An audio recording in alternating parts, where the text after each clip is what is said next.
Friends, આજે આપણે બનાવવા જઈ રહ્યા છે પાલક અને કાંદાના પરોઠા.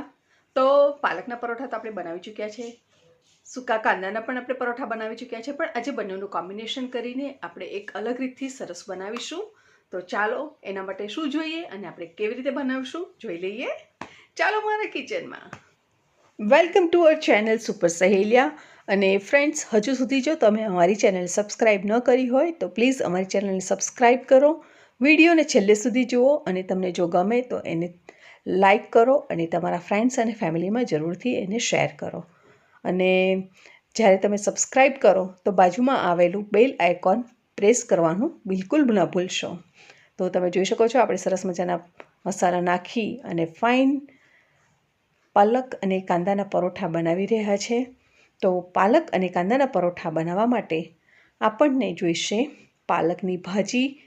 પાલકની ભાજી મેં અહીંયા એક બંચ લીધું છે, જે માર્કેટમાં મળે છે એક બંચ, એ રીતે મેં અહીંયા એક બંચ લીધું છે. એને સરસ સાફ કરી લીધી છે અને હવે આપણે એને ધોવાની છે, પરંતુ એની સાથે આપણે થોડા કોથમીરને પણ ઉમેરી લેવાના છે.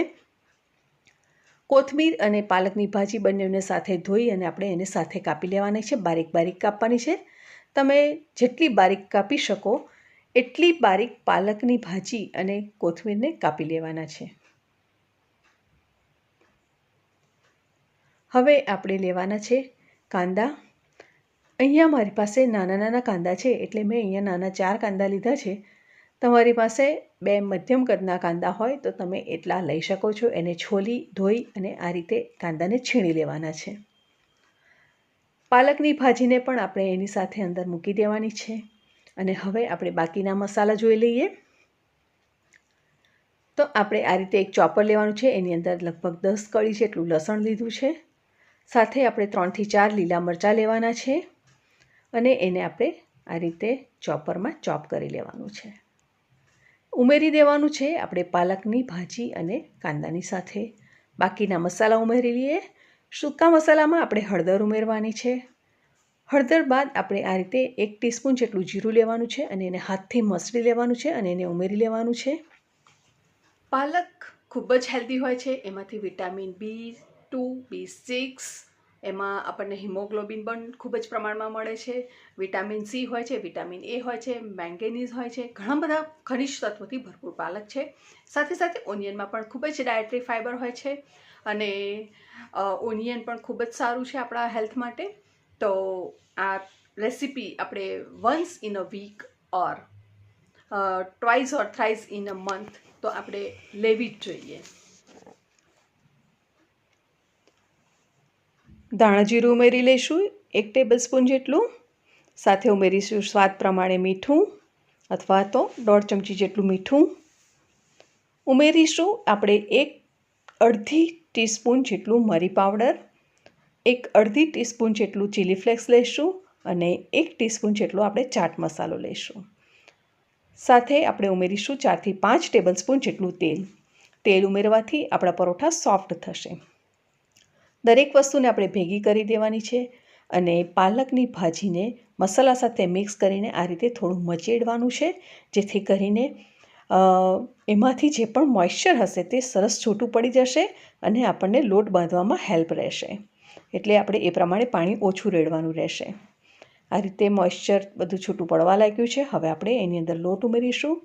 અહીંયા મેં 2 કપ જેટલો ઘઉંનો લોટ લીધો છે. મેઝર કપના જે 2 કપ આવે તે ઘઉંનો લોટ લીધો છે અને હવે આપણે એને સરસ થોડુંક પ્રેશર આપીને કરીશું, જેથી કરીને મોઇશ્ચર બધું છૂટું પડી જાય અને એમાં લોટ બંધાઈ જાય.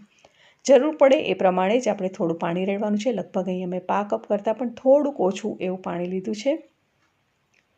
લોટ બાંધો ત્યારે કાળજી રાખવાની છે કે આપણો લોટ ઢીલો ન થઈ જાય અને બહુ કાઠો પણ ન રહે. મીડિયમ આપણે લોટ રાખવાનો છે. પરોઠાનો જે આપણે રેગ્યુલર બાંધતા હોઈએ છીએ એ રીતે આપણે લોટ બાંધવાનો છે. અને ત્યારબાદ આપણે લોટને રેસ્ટ આપવા મૂકી દઈશું. લગભગ 15 થી 20 મિનિટ જેટલો આપણે રેસ્ટ આપીશું. ત્યારબાદ આપણે તમે જોઈ શકો છો સરસ કણક થઈ ગઈ છે અને હવે ફરીથી આપણે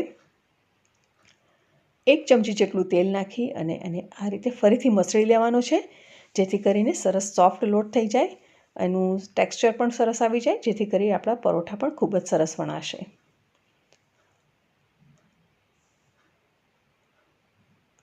હવે આપણે એમાંથી નાના નાના લુવા લઈ અને ઘઉંના લોટમાં રગદોળી અને આ રીતે આપણે પરોઠા વણી લેવાના છે. અને આ રીતે તમે જોઈ શકો છો, નથી બહુ જાડા કે નથી બહુ પતલા એવા પરોઠા વણવાના છે. અને આપણે એને તવી પર મૂકી દઈશું. મીડિયમ તાપે કરવાનું છે, બહુ ફાસ્ટ તાપ પણ નથી રાખવાનો. લગભગ અડધી પોણી મિનિટ એક બાજુ થવા દઈશું, ત્યારબાદ આપણે બીજી બાજુ પણ ફેરવી દઈશું અને બીજી બાજુ પણ આપણે ચેક કરીશું અડધી પોણી મિનિટ પછી. તો આવા ગુલાબી થઈ ગયા છે. એના પર ડોટ્સ એટલે એને તેલ મૂકી અને બંને બાજુથી સરસ એને તળી લેવાના છે. તમે આને ઘીમાં પણ તળવા માંગતા હો તો તમે તળી શકો છો. ખૂબ જ ન્યુટ્રિયન્ટ્સથી ભરેલી અને એકદમ સ્વાદિષ્ટ પરોઠા આપણા બનીને તૈયાર થઈ ગયા છે. આપણે એને ચા, કોફી, દહીં, ચટણી જેની પણ સાથે તમને ગમે તેની સાથે તમે એને સર્વ કરી શકો છો. હું અહીંયા ગ્રીન ચટણી સાથે સર્વ કરું છું. Thank you for watching hour channel super સહેલિયા.